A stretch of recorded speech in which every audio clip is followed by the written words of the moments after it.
use stencils to decorate something, you just hold your stencil in place and dab the paint in through the hole in the stencil, and the stencil creates the picture for you. Well, you can buy stencils in the shop, but they tend to be a bit limited, a little bit boring and very expensive. So why not make your own homemade stencil?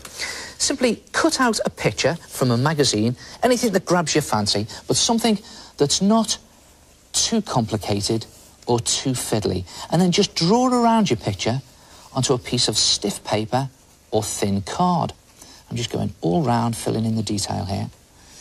And you can draw your own design straight onto the paper or card if you like, but I find you can get some really interesting shapes from magazine photographs. Something like that. Then take a pair of scissors and cut up into the card and halfway into your shape. And the reason I'm doing that is it then makes it easier to get your scissors in to cut your shape out. And when you've cut your shape out, you'll have something that looks like that. It's a sort of broken stencil, really. Not to worry, bit of tape across the join, and there you have a homemade stencil that is as effective as the ones that you can buy in the shops.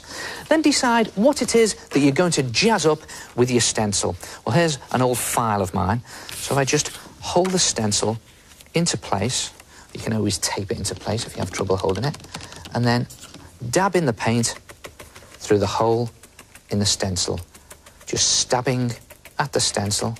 Now, this is acrylic paint I'm using. I find acrylic paint sticks to anything. You can make your own acrylic paint using PVA glue and powder paint or a bit of poster paint. Or you could use permanent markers for this. And there it is, a very regular border pattern. Or why not try something a little bit more haphazard, like this? And the beauty of these designs is they were all done using the same stencil. You can do it again and again and again with the same homemade stencil. And let's face it, there's lots of things that could do with jazzing up.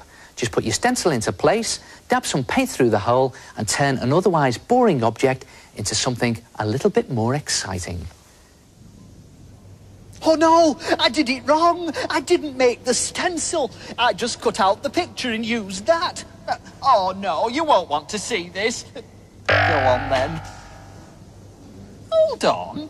I know it's not quite the same, but I used the same things and made a picture, and it's not bad, even if I say so myself.